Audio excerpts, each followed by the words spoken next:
समाज से आपको एग्जाम में 3 प्रश्न डेफिनेटली देखने को मिलेंगे और मैक्सिमम 4। ठीक, 3 प्रश्न तो मिनिमम मिलेंगे सब, मैक्सिमम 4 प्रश्न तक आपको देखने को मिल जाता है। सब इंस्पेक्टर मैं जो भी चर्चा करूंगा सब इंस्पेक्टर की चर्चा करूंगा। यदि आपने सब इंस्पेक्टर लेवल की हिंदी पढ़ ली या कोई भी सब्जेक्ट पढ़ लिया, विश्वास मानना कोई भी एग्जाम आप निकाल लोगे। मैं जो है यहाँ पर ध्यान सुनना, जो मैं कूदवाऊंगा वो आपको ऐसा इतने फीट पे कूदाऊंगा कि आप जो है इजीली अर्न एग्जामों को देख लेंगे।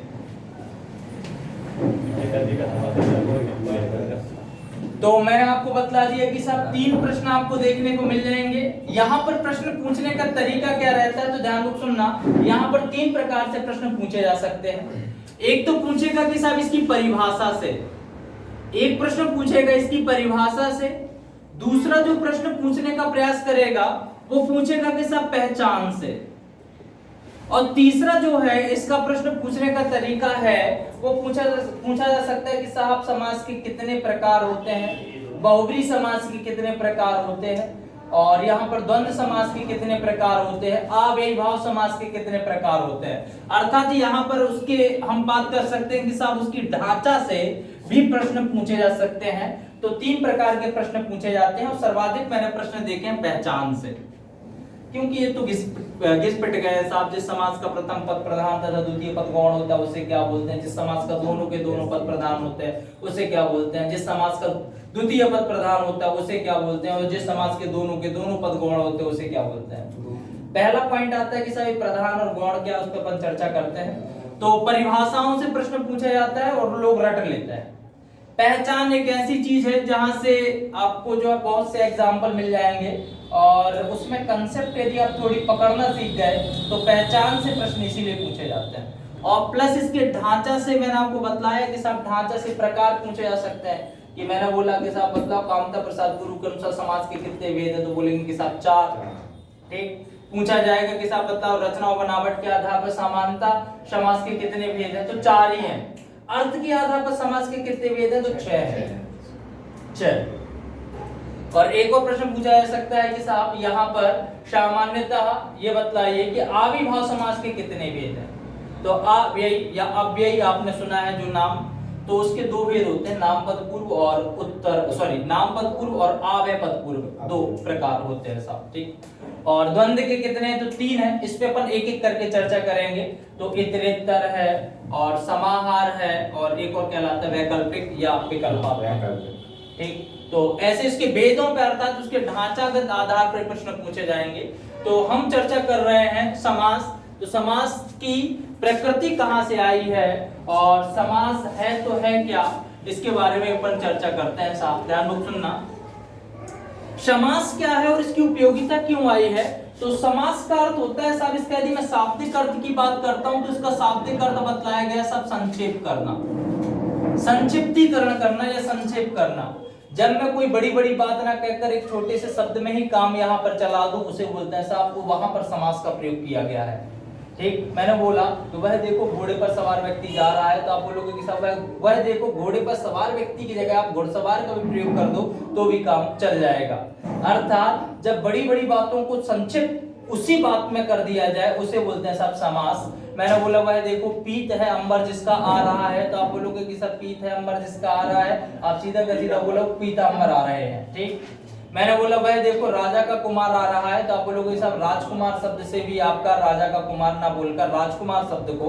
तो ध्यान से सुनना, यहाँ पर आपने कुछ शब्द सुने हैं। मैंने बोला कि वह देखो पीत है अंबर जिसका आ रहे हैं या आ रही हैं या आ रहे हैं, तो आप बोलोगे कि साहब आपने जब पीत है अंबर जिसका बोला है और आपने एक शब्द बोला पीतांबर, तो आपने कुछ ना कुछ शब्दों का विलोपीकरण किया है, विलुप्तीकरण किया है, कुछ ना कुछ शब्द को हटा दिया। उसी शब्द को हटाना ही कहलाता है सब समास। ध्यान से सुनना, तो समास क्या एक प्रकार का संक्षिप्तीकरण करना ही समास है। जब मैं बड़ी बड़ी बात ना कहकर उस बात को छोटे शब्द में निरूपित कर दूं उसे ही समास कहते हैं। रचना और बनावट के आधार पर सामान्यतः समास के जो है यहाँ पर 4 भेद बतलाए गए हैं। वो कौन कौन से भेद है तो समझिएगा, कौन कौन से भेद हैं। ध्यान से सुनना, 4 ही कंडीशन बन सकती है रचना और बनावट और कामता प्रसाद गुरु के अनुसार। वो कौन कौन से 4 कंडीशन है, या तो किसी भी शब्द का या तो किसी भी शब्द का प्रथम पद प्रधान होगा और द्वितीय पद गौण होगा। ये गौण और प्रधान क्या कहलाते हैं, इस पर भी चर्चा करेंगे अपन। या तो किसी भी समास का प्रथम पद प्रधान होगा, द्वितीय पद गौण होगा, या तो किसी भी समास के दोनों पद प्रधान होते हैं। मैंने बोला चर्चा करूंगा कि क्या कहलाता है प्रधान और गौण। या तो किसी भी समास के दोनों पद यहां पर गौण रहेंगे, या तो चौथी कंडीशन बनेगी कि जब किसी भी समास का उत्तर पद का अर्थ होता है दूसरा पद, उत्तर पद प्रधान होगा, अर्थात प्रथम पद जो है इसका गौण होता है, प्रथम जो पद होता है जिसका गौण होता है। तो रचना बनावट के आधार पर 4 ही कंडीशन बनेगी, 5वीं कंडीशन बनेगी ही नहीं। या तो पहला पद प्रधान होगा, या तो दोनों के दोनों पद प्रधान होंगे, या तो दोनों के दोनों पद गौण होंगे, या तो जिसका द्वितीय पद प्रधान होगा। तो ध्यान से सुनना, ये कैसे पता चले किसी भी शब्द में कि कौन सा पद प्रधान है। ध्यान से सुनना, मैंने एक शब्द लिखा है राजकुमार, स्वतंत्र रूप से लिखा हुआ कभी पहचान में नहीं आएगा। इसका प्रयोग सामान्यतः समास का प्रयोग हम वाक्य के अंतर्गत करते हैं। जो भी स्वतंत्र रूप से पूछने का प्रयास करता है वो गलत तरीका है। मैंने बोला राजकुमार में बतलाओ कि राज नामक शब्द प्रधान है कि कुमार, तो आप बोलोगे कि साहब समझ में नहीं आ रहा। मैं बोलूंगा कि साहब इसका प्रयोग करके देखो। मैंने बोला वह देखो राजकुमार आ रहा है, ये बतलाओ कि साहब राजा आ रहा है कि कुमार आ रहा है, कुमार, अर्थात दूसरा क्रिया का प्रभाव द्वितीय पद पर पड़ रहा है। ध्यान रखना, जिस समास का द्वितीय पद प्रधान होता है उसे हम तत्पुरुष समास के नाम से जानते हैं। अभी मैं बतला देता हूं, ये तत्पुरुष समास कहलाएगा। ये जो जिस समास के दोनों पद गौण होते हैं उसे बहुब्रीहि समास के नाम से जानते हैं, और जिस समास के दोनों पद प्रधान होते हैं उसे हम द्वंद्व समास के नाम से जानते हैं, और जिस समास के प्रथम पद प्रधान होता है उसे अव्ययी भाव समास या अव्ययी भाव समास या अवयवी समास के नाम से जानते हैं। बस इतना याद रखना, जिस समास का द्वितीय पद गौण प्रधान होता है उसे तत्पुरुष, दोनों के दोनों पद गौण होते हैं बहुब्रीहि, जिस समास का दोनों के दोनों पद प्रधान होते हैं द्वंद्व, और जिस समास का प्रथम पद प्रधान होता है अव्ययी। इतना बस याद रखना, इतना बस याद रखो, काम बन जाएगा। तो मैंने बोला कि जब ये जो राजकुमार नामक शब्द है वह देखो राजकुमार आ रहा है, तो अर्थात दूसरे पद पर जो है क्रिया का प्रभाव पड़ रहा है, अर्थात ये वाला जो समास का एग्जाम्पल है राजकुमार, ये तत्पुरुष समास का एग्जाम्पल है। मैंने बोला वह देखो राधा कृष्ण आ रहे हैं, ये बतलाओ कि सब राधा आ रही है कि कृष्ण आ रहे हैं, दोनों, ये द्वंद्व समास का एग्जाम्पल है। मैंने बोला मैं शिव पार्वती की पूजा करता हूँ, ये बतलाओ कि साहब मैं किसकी पूजा कर रहा हूँ, मैं दोनों की पूजा कर रहा हूँ। ये भी जो एग्जाम्पल है द्वंद्व समास का है, ये भी जो एग्जाम्पल है ये द्वंद्व समास का है। मैंने बोला यहां पर ध्यान सुनना, मैंने बोला कि सचिन तेंदुलकर को भारत रत्न प्रदान किया गया, ये बतलाओ कि सब भारत प्रदान किया गया रत्न, अर्थात द्वितीय पद प्रधान होता है। ध्यान सुनना, भारत रत्न में तत्पुरुष समास का एग्जाम्पल है। ध्यान सुनना, जो भी एग्जाम्पल उसका यदि वाक्य में प्रयोग कर दिया जाए तो पता चल जाता है कि कौन सा पद प्रधान है। सीधी सी बात है कि सब प्रधान और गौण क्या कहलाता है, तो क्रिया का प्रभाव जिस पद पर पड़ जाए, क्रिया का प्रभाव जिस पद पर पड़ जाए उसे बोलते हैं प्रधान। मैंने बोला वह देखो राजकुमार आ रहा है, तो कुमार पर पड़ रहा है, तो ये जो है द्वितीय पद प्रधान हो गया, अर्थात ये तत्पुरुष समास का है। मैंने बोला कि मैंने जो है पेट भर खा लिया, तो ध्यान सुनना, खाना बड़ी बात नहीं होती, मैंने यहां तक खाया है, तो भर, अर्थात आव्यय पद पूर्वी की प्रधानता है, ये आविर्भाव समास का एग्जाम्पल है। ठीक, जहां पर भी मैं आपको कुछ ट्रिक भी चर्चा करूंगा कि आविर्भाव समास की पहचान क्या होगी, द्वंद्व की क्या होगी, बहुब्रीहि की क्या होगी और तत्पुरुष की। तो रचना और बनावट के आधार पर समास के 4 भेदों की चर्चा की गई है, लेकिन अर्थ के आधार पर या मुख्यतः सामान्यतः समास के 6 भेद की चर्चा की जाती है, जिसमें से अव्ययी पहला है, दूसरा है द्वंद्व, तीसरा है बहुब्रीहि, चौथा है तत्पुरुष, पांचवा जो कहलाता है उसे बोलते हैं साहब हम द्विगु समास।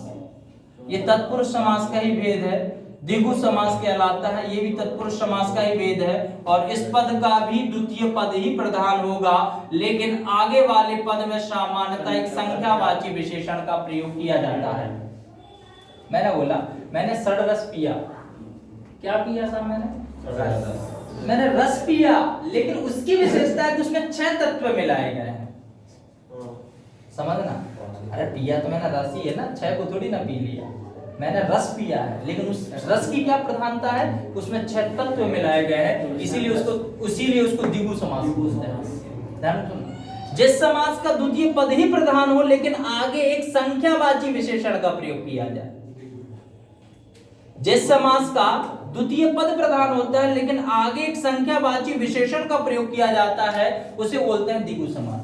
मैंने बोला कि मैं चौराहे पर खड़ा हूं, ये बतलाओ कि साहब मैं राह पे खड़ा हूं कि चार पे खड़ा हूं? राह पर खड़ा हूं, उसकी क्या विशेषता है कि साहब 4 जगहों का मेल है। ध्यान सुनना, चौराहा भी द्विगु समास का एक एग्जांपल है। समझ में आई बात? बहुत बढ़िया, बुद्धिजीवियों शांत रहो, हम चर्चा कर रहे हैं। आगे देखिएगा सब, छठवा जो है कर्मधारय। कर्मधारय समास, जिस समास का, इस समास का भी दूसरा पद प्रधान होता है। ध्यान सुनना, कामता प्रसाद गुरु ने तत्पुरुष समास के 3 भेद बतलाए, स्वयं तत्पुरुष समास, द्विगु तत्पुरुष समास और कर्मधारय तत्पुरुष समास।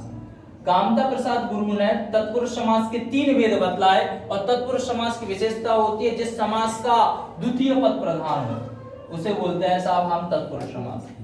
तो तत्पुरुष समास के अंतर्गत द्वितीय पद की प्रधानता रहेगी। और ध्यान रख सुनना, ये द्विगु कर्मधारय में अंतर क्या है, तो आगे ध्यान रख सुनना, इस समास का भी द्वितीय पद प्रधान होता है लेकिन आगे एक संख्यावाची विशेषण का प्रयोग किया जाएगा। कर्मधारय समास का भी द्वितीय पद प्रधान होता है लेकिन इसकी विशेषता बतलाने के लिए एक विशेषण का प्रयोग किया जाता है। मैंने बोला मैंने एक महासागर देखा, तो मैंने देखा क्या है, सागर, लेकिन उसकी विशेषता है कि वो महान है, अर्थात चारों ओर फैला हुआ है। ठीक, समझ में आएगा? मैंने बोला मैंने अल्प बुद्धि को देखा, अरे देखी तो मैंने साहब उसकी बुद्धि है, अर्थ समझी है, सोची है, अनुभव की है, लेकिन उसकी विशेषता क्या है कि वो अल्प है। मैंने कुशाग्र बुद्धि युक्त व्यक्ति को देखा, अरे साहब मैंने तो परखा उसकी बुद्धि है, लेकिन उसकी बुद्धि कुश के समान है, अर्थात नुकीली है, पैनी है। पैनी का अर्थ होता है कि साहब कुश के समान, एक कुशाग्र बुद्धि का अर्थ होता है कि तीव्र बुद्धि वाला। ठीक, समझ में आई बात? तो मैंने बोला मैंने लाल मिर्च खाई है, तो साहब मैंने खाई तो मिर्च है लेकिन उसकी विशेषता है कि वो लाल है। ये साहब कर्मधारय का एग्जांपल। समझ में आई बुद्धिजीवियों? बहुत बढ़िया। मैंने बोला मैंने जो है काली मिर्च खाई है, तो मैंने खाई क्या है, मिर्च, लेकिन उसकी विशेषता क्या है, वो काली है। काली मिर्च खाई, आपने मिर्च के लिए गांव खाई, मिर्च के लिए तो मैंने काली मिर्च खाई। आप पूरा मिर्च के जो है को साथ है अल्प बुद्धि है, मेरी की छोड़ने काली मिर्च खाई हुई हम भी एग्जांपल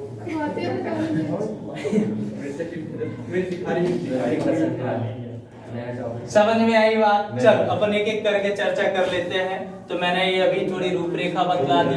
आविर्भाव समास क्या है, द्वंद्व, बहुब्रीहि, तत्पुरुष, द्विगु और कर्मधारय, ये मैंने थोड़ी सी चर्चा करने का प्रयास किया है। आज जो हम चर्चा करेंगे साहब ध्यान से सुनना, मैं आपको तरीका भी बतलाऊंगा प्लस आपको कुछ ट्रिक भी बतला दूंगा जिससे आपको जो है थोड़ी सा याद करने में सहूलियत होगी। मैं चर्चा करने वाला हूं आविर्भाव समास। आविर्भाव समास क्या कहलाता है, ध्यान से सुनना, इसकी परिभाषा है जिस समास का प्रथम पद प्रधान होता है तथा द्वितीय पद गौण होता है उसे बोलते हैं आविर्भाव समास। ठीक, इसकी विशेषता है कि आविर्भाव समास के आगे ध्यान से सुनना एक आव्यय, आव्यय का अर्थ होता है जो परिवर्तित ना हो, लेकिन इस शब्द की विशेषता होती है कि सब ये पद, ये जो आव्यय पद पूर्व है या आव्यय जो शब्द है ये प्रधान हो जाता है, इसीलिए इसको बोलते हैं साहब आविर्भाव समास। जिस समास के अंतर्गत आव्यय की प्रधानता हो जाती है उसे बोलते हैं साहब आविर्भाव समास। ध्यान सुनना, इसकी पहचान की यदि मैं बात करता हूं तो पहचान के लिए सिर्फ 3 चीजों को याद रखने का प्रयास करना। इनके एग्जाम्पलों में सामान्यतः आपको उपसर्ग देखने को मिल जाएगा। उपसर्ग का अर्थ होता है किसी भी शब्द के प्रारंभ में जुड़ने वाला शब्द, किसी भी शब्द के प्रारंभ में जुड़ने वाला जो शब्दांश है उसे बोलते हैं साहब उपसर्ग। जैसे मैंने बोला जन्म, जन्म के आगे एक उपसर्ग जुड़ जाएगा साहब आ जन्म, मैंने बोला ये कहलाता उपसर्ग। मैंने बोला साहब कंठ, इसके आगे एक उपसर्ग जुड़ जाएगा साहब आ कंठ। ठीक, समझ में आई बात। मैंने बोला साहब मरण, इसके आगे एक उपसर्ग जुड़ जाएगा साहब आ मरण। ठीक, शब्दांश होते हैं साहब, ये शब्दांश जो स्वतंत्र कोई भी अर्थ नहीं रखते, लेकिन यदि किसी भी मूल शब्द के साथ जुड़ जाए तो उसका एक अलग अर्थ हो जाता है। ध्यान से सुनना, मरण का अलग अर्थ होगा लेकिन आमरण का अलग अर्थ है। समझ में आई बात। ये उपसर्ग में इतनी ताकत होती है कि यदि किसी भी मूल शब्द के साथ जुड़ जाए तो एक अलग शब्द बना देता है। समझ में आई बात।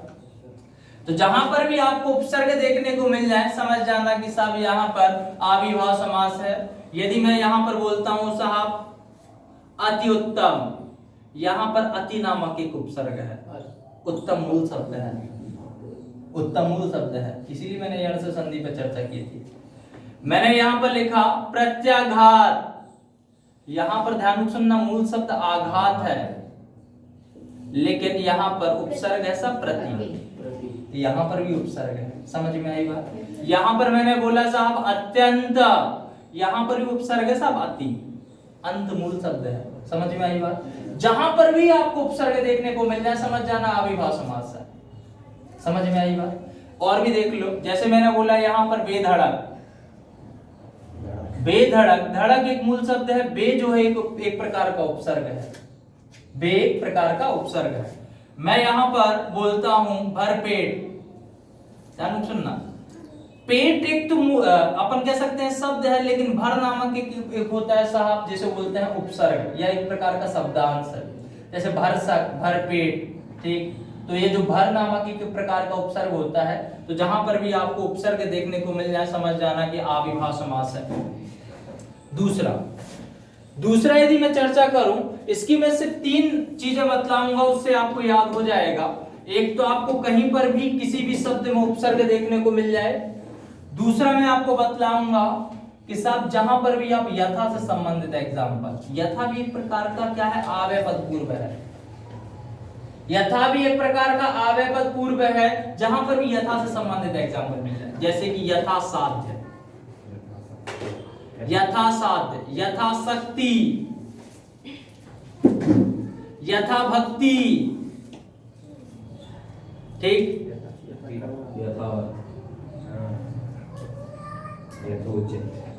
हाँ यथोचित हो जाएगा साहब, यथा है ना, उचित के अनुसार। तो जहां पर भी आपको यथा से संबंधित एग्जाम्पल मिल जाए समझ जाना कि साहब वहां पर आविभाव समास है। एक और सुन लो, अंतिम पॉइंट है, उसमें बच्चा 99% भ्रमित होता है। उसका नाम क्या है? जहां पर भी आपको समान शब्दों का रिपीटेशन मिल जाए समझ जाना कि साहब वहां पर आविभाव समास है। जैसे मैंने बोला गांव गांव, गली गली, बहुत बढ़िया, बारंबार। ठीक, दिनानुदिन, दिनानुदिन, दिनानुदिन, पल पल। ठीक है, समझ में आई बात, पल पल। और यहाँ पर जो है नगर नगर, पास पास,